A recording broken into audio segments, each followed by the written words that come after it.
বেশ কিছুদিন ধরে ঝিঙ্কু মোবাইল আসক্তি হয়েছে। ওর নেশায় হচ্ছে মোবাইল নেওয়া। মোবাইল দেখলেই ও নিয়ে ছবি তুলবে, কথা বলবে, এরকম একটা ভাব।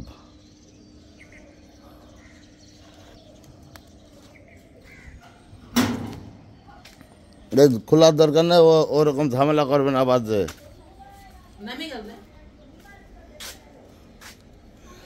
ওই পিছন দিক দিয়ে যাবে না।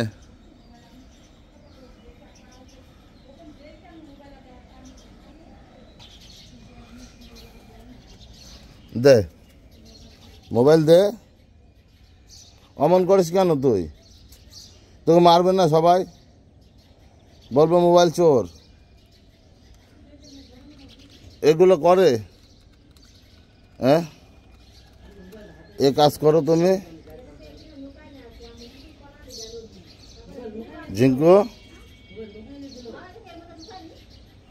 দাও, মোবাইল দাও, দাও।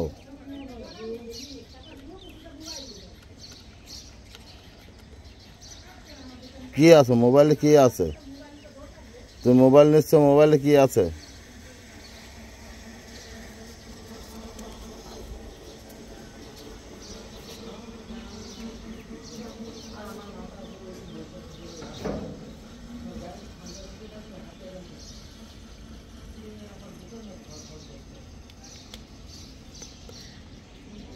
দেখো, দেবা না।